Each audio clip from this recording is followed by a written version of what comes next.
The day the skies opened above New York, the city was already brimming with tension. Every street and plaza leading to the United Nations headquarters was packed with people, some hopeful, some terrified, all united in their upward gaze. The alien vessel that had taken up orbit over the North Atlantic had sent ripples of awe and dread across the planet. But now, the world was about to meet what lay inside. On the East River, naval destroyers floated like toy boats, their guns raised uselessly at the heavens. Fighter jets screamed overhead, banking in tight circles, though no one truly believed they could do more than scratch the surface of the shimmering leviathan that hovered silently above the clouds. Its shape was impossible to comprehend in one-glance geometries that bent light and shimmered with iridescent hues, more like a dream or reflection in water than a machine. Inside the United Nations chamber, the atmosphere was suffocating. Delegates from nearly every nation sat in tense silence, the weight of centuries of speculation pressing on them. Cameras broadcast every flicker of expression, every tremor of voice, to billions glued to screens across the planet. Some whispered prayers.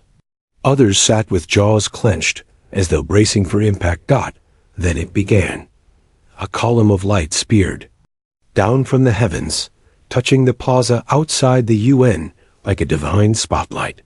Gasps echoed through the chamber as the air seemed to fold inward, warping with the shimmer of heat and distortion. Within that brilliance, a figure descended, not walking, not floating, but carried on waves of radiance. The being was tall, slender, its form vaguely humanoid but wrong in subtle, unsettling ways. Iridescent scales caught the light with every movement, shifting colors like oil across water. Its face bore not two eyes, but many, a crown of multifaceted orbs glinting like jewels, each swiveling independently to take in every corner of the room at once. The chamber doors opened as though on their own, and the being entered without ceremony, without guards, without fear. A hush fell so deep that even the distant sound of jets vanished from thought. "I am Ambassador Zix," the creature said, and though its lips did not move, its words resonated clear and flawless in every mind. The translation was perfect, yet carried a strange timbre, as though spoken by countless voices in unison. "I come on behalf of the Galactic Confederation, who have observed your kind for longer than you can imagine." The delegates stiffened. Some exchanged uneasy glances. Others leaned forward, unable to tear their eyes from the visitor. "You stand at the threshold," Zix continued, his tone calm and unhurried, the tone of a teacher addressing pupils. "Your world teeters on the edge of greatness or ruin. We extend to you an invitation: join us and reap the benefits of peace, knowledge, and power beyond measure. Refuse and remain isolated, a fragile ember in a universe brimming with flame." Words were delivered with no hint of threat, yet the implication hung heavy in the air. Every syllable dripped with condescension, as though he were speaking to children who had finally learned to walk. For a long moment, no one spoke. The silence was unbearable. Then, from somewhere deep in the chamber, a delegate muttered beneath his breath, not meant for broadcast, "We've bent before no one." It was soft, barely audible, but Zix heard it. Every one of his eyes snapped toward the speaker in perfect unison, a ripple of inhuman focus that froze the room. His expression did not change. The alien mask remained serene. Yet for the briefest instant, so fleeting most would dismiss it, something flickered across him. A hesitation, a shift, a tiny break in the veneer of superiority. "Interesting," he said at last, his many eyes resuming their slow, detached survey of the chamber. "Your species displays unusual defiance." No one in the chamber understood what those words truly meant, but Zix did. And somewhere, beneath layers of regal calm, the first hairline crack of unease formed in the ambassador's mind. Humanity was already stepping outside the script he had prepared. and for a being certain of his control. That was the most dangerous omen of all. The days after their arrival blurred into a fever dream of emergency councils, global broadcasts, and sleepless nights in labs and bunkers. Every nation on Earth demanded answers, but none were forthcoming. The Confederation offered only the ambassador's calm decree: prove your worth, or face isolation. The words echoed in boardrooms and war rooms alike, spawning both dread and resolve. Dr. Elena Reyes sat hunched over a bank of monitors at NASA's Deep Space Network, her hands wrapped around a half-empty cup of coffee that had long since gone. Cold, her colleagues spoke in hushed, frantic tones, data streams racing across their screens faster than they could parse. None of them had truly rested since Zix's ultimatum. The Confederation's first trial had already been announced. Within 3 months, humanity must demonstrate a solution to global food scarcity, something that had plagued the planet for centuries.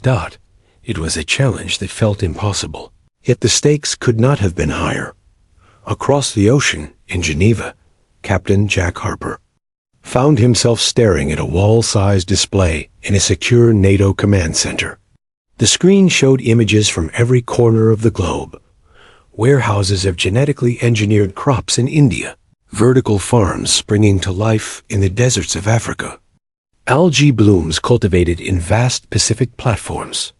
Resources that had once been hoarded, fought over, and politicized were now flung into a single shared pool. For once, Earth's fractured nations had a common enemy, not each other, but failure itself. Still, Harper felt a familiar knot in his gut. Cooperation was one thing, sustaining it was another. He remembered General Maria Chun's words from their first meeting with Zix. Humanity's greatest strength is its ingenuity. Its greatest weakness is its pride. Watching leaders argue over credit and control, Harper knew how easily that weakness could undo them all. Meanwhile, the alien ambassador observed from his orbital vessel, projecting himself into meetings. Through shimmering holograms, Zix appeared as calm as ever, voice smooth, posture regal, but behind those many eyes a subtle shift had begun. These humans should have been overwhelmed, divided, paralyzed by the enormity of the task. Instead, they adapted with astonishing speed, blending science, desperation, and sheer stubbornness into something resembling unity. One evening, as Zix addressed the Security Council, his voice rippling across the chamber like a chorus of bells, Dr. Reyes caught the faintest twitch in his demeanor. His eyes shifted too quickly, his phrasing stumbled for the briefest breath. It was so subtle that no one else seemed to notice, but Helena filed it away. The ambassador was not as unshakable as he pretended. Weeks bled into months. Humanities. Scientists tore apart old rivalries, pooling resources and knowledge in a way that would have been unthinkable before. Biologists collaborated with engineers, farmers with quantum theorists. Prototypes failed, prototypes burned, and prototypes collapsed under their own ambition. Yet with every failure came adaptation, every setback another frantic leap forward. The first harvests from their experimental vertical farms arrived just days before the Confederation's deadline. Enough to feed entire cities. Enough to prove they could rise to the challenge. When the results were presented, Ambassador Zix inclined his head with practiced grace. "Acceptable," he said simply, his voice carrying no emotion. "You may proceed." The next trial followed immediately, as though Zix were intent on grinding away their resolve. Solve the climate crisis. End dependence on fossil fuels. Within a year, demonstrate progress toward energy stability across the planet. The chamber erupted into chaos. Leaders shouted over one another. Diplomats slammed fists on tables. Harper sat stone-faced through it all, knowing full well that panic was Zix's true test. But beside him, on a secure video feed patched in from Houston, Dr. Reyes leaned forward, her silver-streaked hair tumbling loose from a forgotten clip. "We can do this," she said, voice fierce, almost defiant. "They think they're breaking us, but all they're doing is forcing us to grow." For the first time since the arrival, Harper felt a flicker of something more than grim determination. He felt hope. And when he glanced at the holographic projection of Ambassador Zix, he thought, just for a heartbeat, that he saw the alien's composure falter again. The trials had begun, and already the cracks in the ambassador's certainty were starting to show. Night fell heavy over Geneva, though the world outside the great glass towers never truly slept anymore. Every laboratory burned with light. Every command center hummed with activity. The Confederation's second trial forcing Earth to stabilize its climate and shift to sustainable energy within a year had galvanized humanity into a frenzy of invention. Solar arrays bloomed like steel flowers in the Sahara. Wind farms churned across coastlines. Fusion reactors, once dismissed as dreams, were willed into rapid prototypes. Progress thundered forward at a pace that would have seemed impossible mere months ago. Dr. Elena Reyes stood at the center of CERN's control chamber, staring at the holographic projection before her. The latest tests with wormhole containment had failed spectacularly, ripping apart delicate instruments and searing entire labs with bursts of uncontrolled energy. Yet even in failure, the data whispered possibilities. She pressed her fingertips to the display, her heart pounding as an idea took shape, wild and dangerous, but undeniable. Across the room, Dr. Hiroshi Tanaka caught the look in her eyes. "Don't say it," he warned, his voice hoarse from sleeplessness. "We've been circling the answer for months," Elena replied. "The wormhole generator isn't a hazard. It's the key. The Confederation isn't waiting for us to stumble into the solution. They've been showing us the path all along." Tanaka's expression was grim. "And if you're wrong? If the energy cascade spirals out of control?" Elena lifted her gaze to the massive vessel in orbit, its iridescent hull catching moonlight like the skin of some great leviathan. "Then we prove them right about our recklessness. But if I'm right, we leap centuries ahead." When the final test came, the chamber was packed. Generals, scientists, world leaders all waiting to see if humanity would succeed or implode. At the center, the wormhole generator pulsed, its rings humming with impossible energy. Elena's hands flew across the controls, coaxing the unstable currents into order. For one terrifying heartbeat, the machine screamed, a roar that shook the foundations of the facility. Then, like a storm suddenly quelled, silence dot in the center of the generator hovered a stable aperture, a shimmering tear in reality, smooth and perfect. A wormhole, contained and calm. The chamber erupted in shouts and cheers. Harper, watching from the observation deck, let out a breath he hadn't realized he was holding. Humanity had not just met the challenge, they had surpassed it. But amid the euphoria, Harper's eyes fell on the alien projection flickering above the chamber. Ambassador Zix stood as always tall, regal, composed, yet something was different. His many eyes moved too quickly, darting from the wormhole to the humans, then back again, each orb glistening with frantic calculation. His chest rose and fell in shallow, rapid motions. Elena caught it too. Where before the ambassador had radiated unflappable serenity, now there was tension in his posture, a tightening at the edges of his iridescent features. "Ambassador," Harper called, his voice steady, "you've seen the results. Does this meet your Confederation's standards?" Zix did not answer immediately. For the first time since his arrival, silence pressed heavy around him. Then his voice emerged, fractured at the edges, though still cloaked in regal tone. "Impressive. More impressive than anticipated. Your progress is irregular, dangerous. Such advances are unnatural in their speed." The room quieted. Delegates leaned forward. Scientists froze mid-celebration. What do you mean, unnatural? Alina pressed, unable to restrain herself. Zix's many eyes shifted, a ripple of agitation breaking through his mask. You are not meant to advance this quickly. No species has, not without. He stopped, the words catching, as if he had revealed too much. His image shimmered, then steadied, his composure snapping back into place. You have passed the trial. That is all that matters. But his eyes betrayed him. For the first time, the ambassador looked afraid. Later that night, alone in her quarters, Alina replayed the recording of his reaction again and again. Every flicker of unease, every tremor in his voice. He had tried to hide it, but it was there. Humanity's success had not just surprised him, it had shaken him. And in the deep silence of her room, as the lights of Geneva flickered against the window, Alina whispered aloud the thought she dared not share. What if the Confederation isn't testing us to welcome us, but to control us? Above the earth, the alien vessel hung unmoving, a silent sentinel. Inside, Ambassador Zix stared into the void of space, his multifaceted eyes reflecting a turmoil no human could see.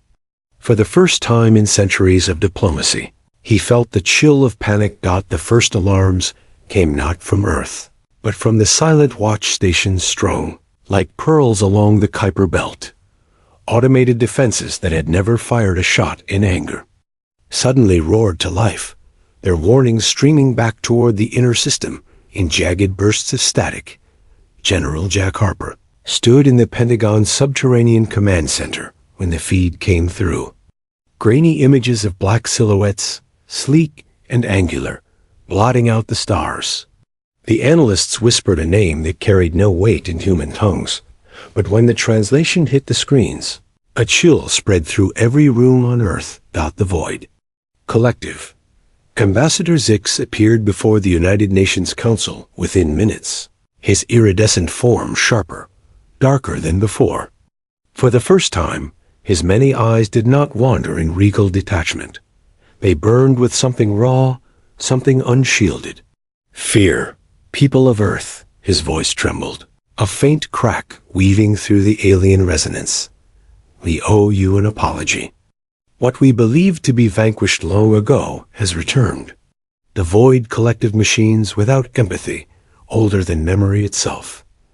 They have found you. The chamber erupted in chaos.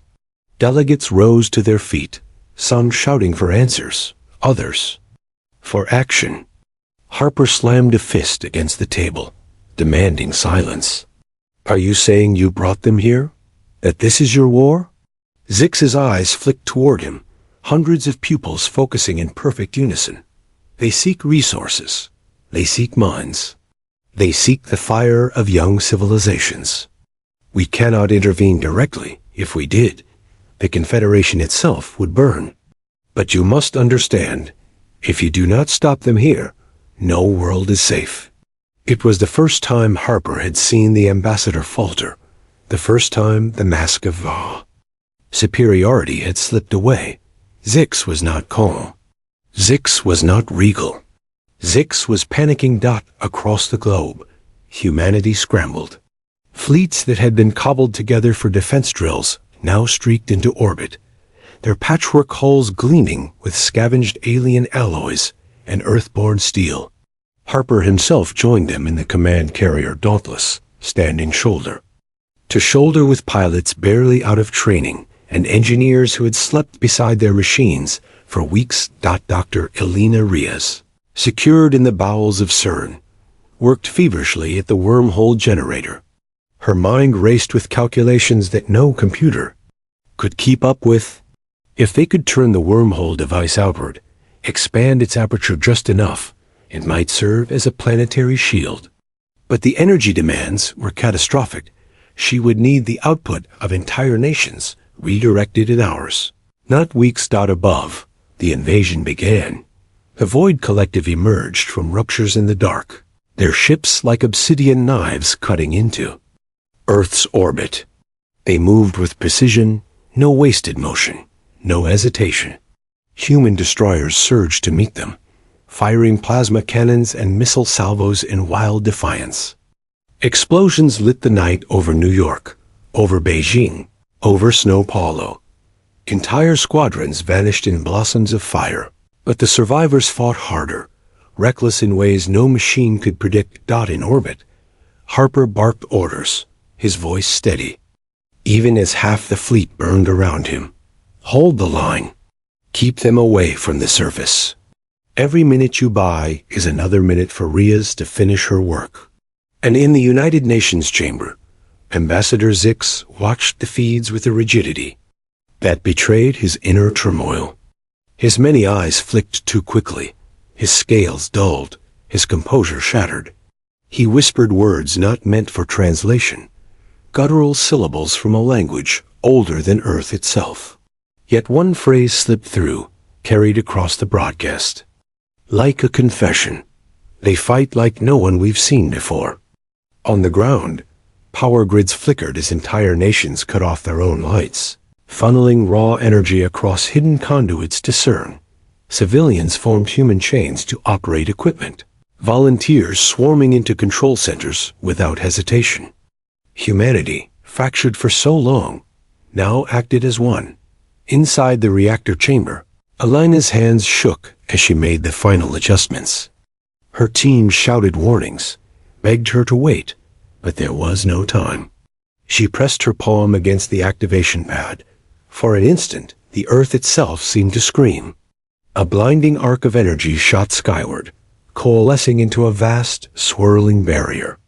A wormhole stretched into a shield that wrapped around the planet, shimmering like liquid fire. Void collective ships slammed into it, and for the first time, they faltered. Their hulls disintegrated on contact, shattered like glass against the impossible wall of space-time. Cheers erupted across Earth's networks, but in the command center, Harper could only whisper, "God help us if it doesn't hold." And high, above, in the alien vessel, Ambassador Zix staggered against the control dais. His many eyes reflected the sight of Earth's ragtag fleet, still fighting, still alive, still daring to win. For the first time in his long existence, the ambassador of the Galactic Confederation felt something he had never admitted possible. Panic. The Earth trembled beneath the strain of its own defiance. Across continents, lights went out one by one. Cities plunged into darkness as every watt of energy was siphoned into the wormhole generator at CERN. Hospitals ran on dwindling backups. Trains halted mid-journey. Aircraft were forced to glide down on powerless runways. Humanity had wagered everything on a single desperate gamble. Dr. Elena Riaz stood at the heart of the storm, sweat slicking her brow as alarm screamed around her. The quantum wormhole barrier shimmered above the planet like a vast, incandescent halo, bending starlight into strange geometries. Her hands danced across the console, issuing commands faster than her exhausted team could process. They begged her to slow down, to give the system time to stabilize, but Alina's mind was locked on one truth. If it faltered, Earth was finished. Above the planet, the Void Collective pressed harder. Their ships moved like blades slicing through silk, probing for weaknesses.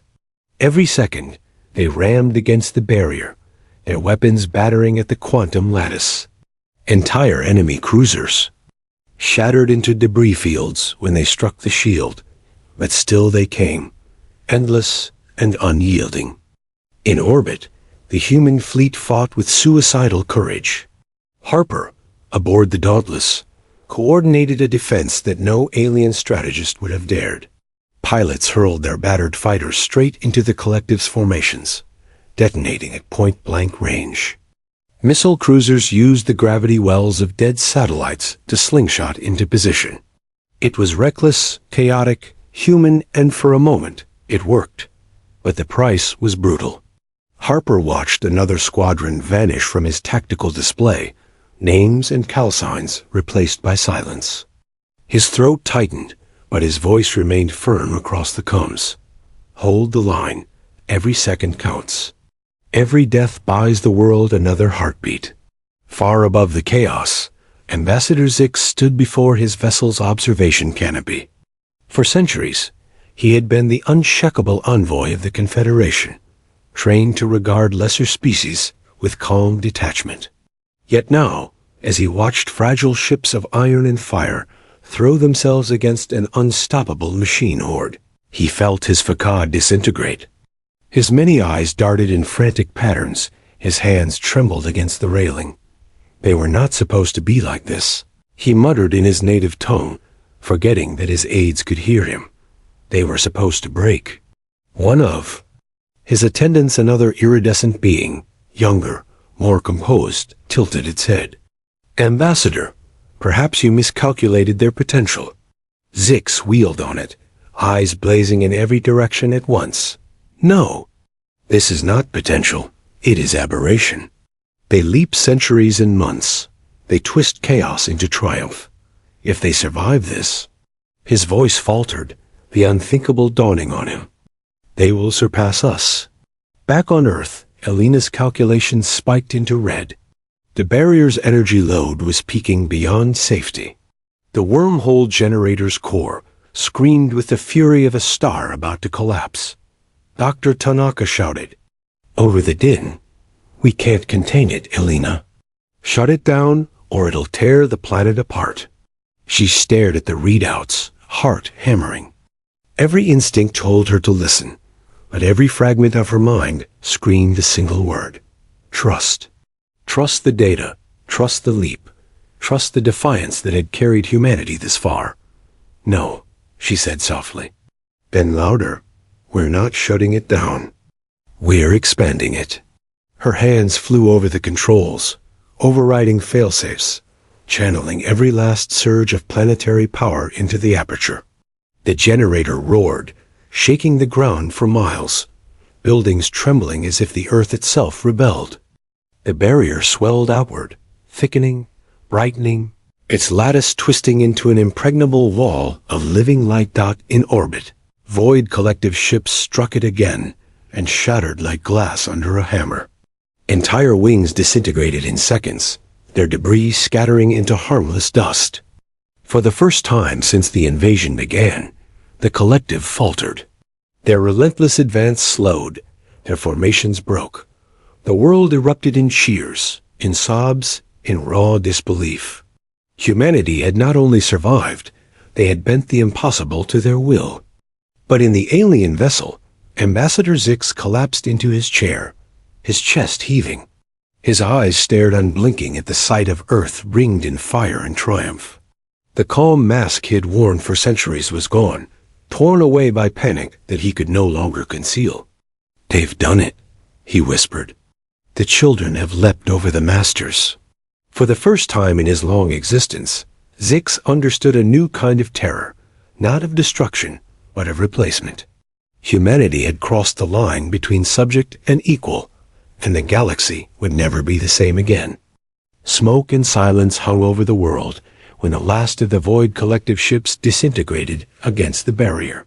The skies above Earth, once filled with fire and burning wreckage, now seemed strangely empty. Satellites drifted like charred. Bones in orbit, and the remains of shattered enemy vessels burned across the atmosphere as streaks of falling light.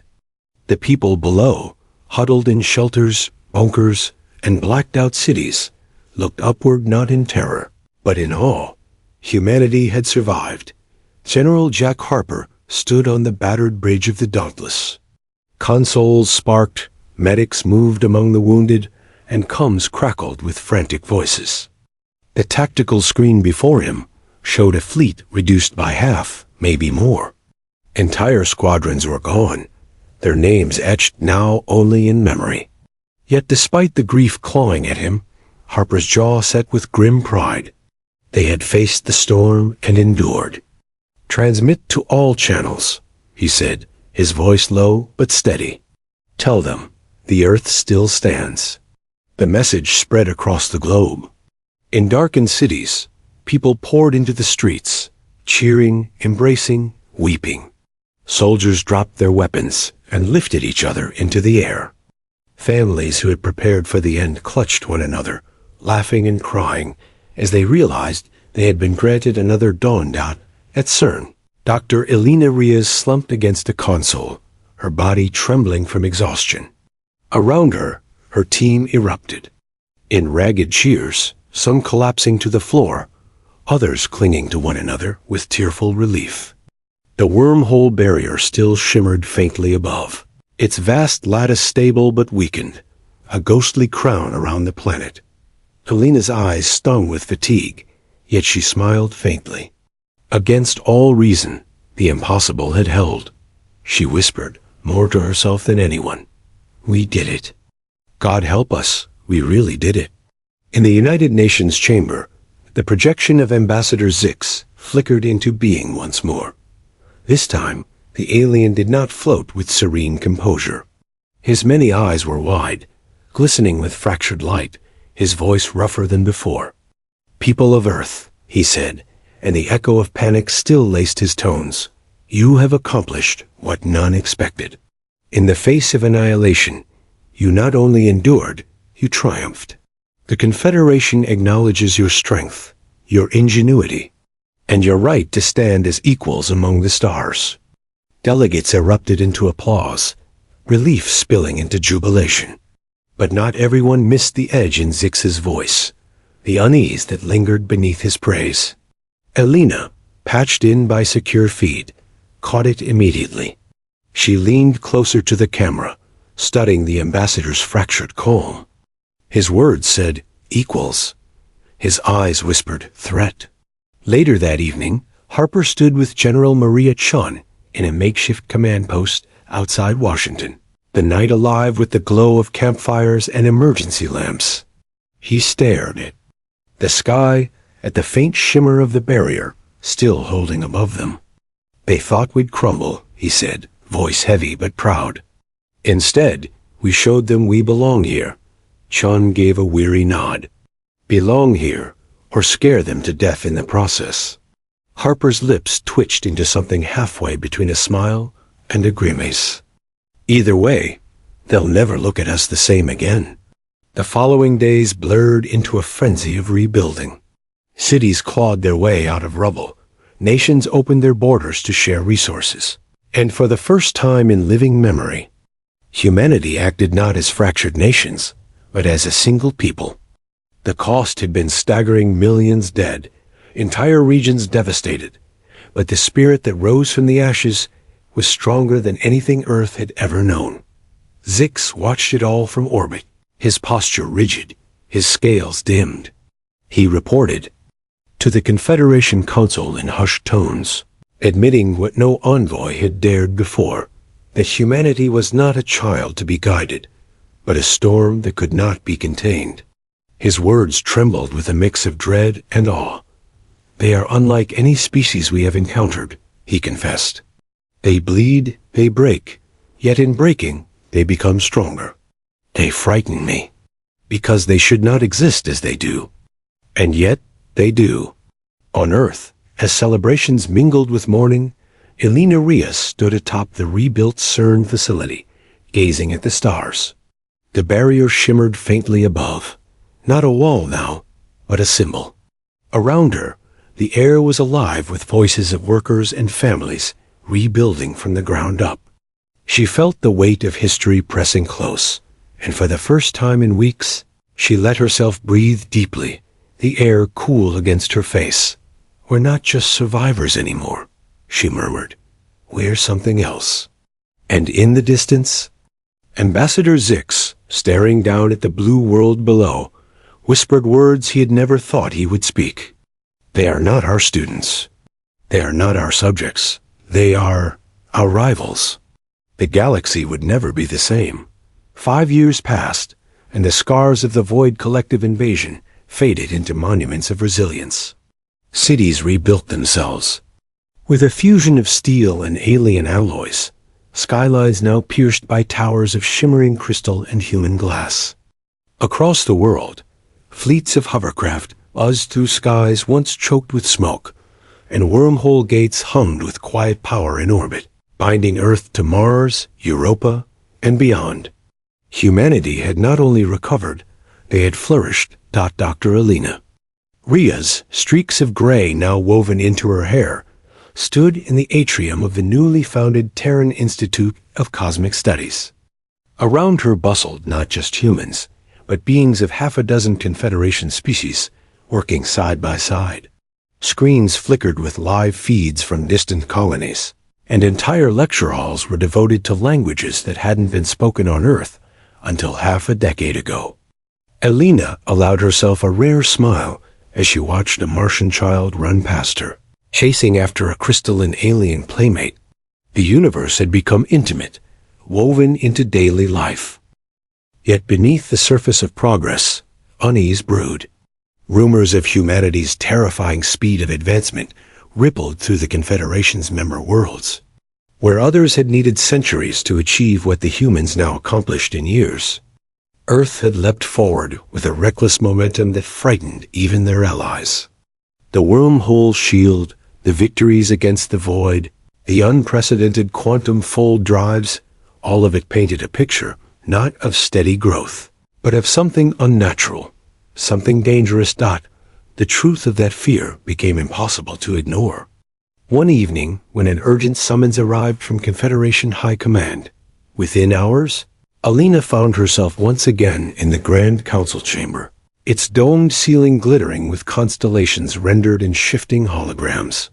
General Jack Harper, now Earth's representative on the Council, stood at the center dais. His broad shoulders were bowed under the weight of grim urgency. "We've detected something," he said, his voice echoing across the vast chamber. Long-range sensors picked it up at the edge of known space. At first, we thought it was a rogue star system, but it's not natural. The hologram shifted, and the chamber gasped. Floating there, larger than comprehension, was a structure the size of a solar system. Great rings spanned millions of kilometers, orbiting a dark core that radiated power beyond anything the Confederation had measured. It wasn't simply a ship, it was a moving world, a titanic engine of purpose. Ambassador Zix, who had remained strangely silent throughout Harper's address, stiffened. His many eyes dilated, darting over the readouts. For the first time in years, his composure cracked.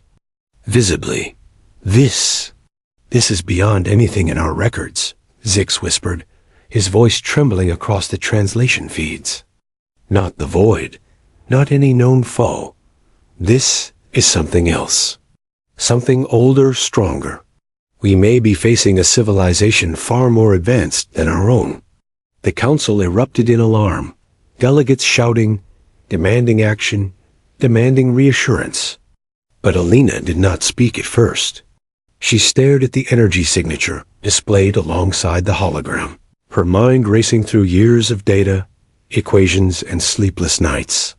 Something about the readings pulled at her, a familiarity she could not dismiss. Then, with a jolt that made her blood run cold, she understood. "It's us," she said, her voice cutting through the chamber like a blade. The uproar silenced instantly. All eyes turned to her. She rose, pointing at the fluctuating quantum patterns, the energy lattice that pulsed like a heartbeat. "These signatures, these are consistent with our own technology. Not Confederation, not void, ours. It's what we might become." Whispers spread through the chamber like wildfire. Some denied it, others stared in horror, but Zix's reaction was the loudest of all. His scales dimmed, his posture sagged, and his voice broke into something dangerously close to desperation. "No, impossible. No species could evolve so quickly.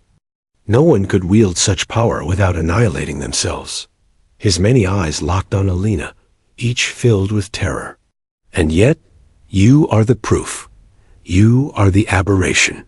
If this construct is your future, then the galaxy itself may not survive your ascension."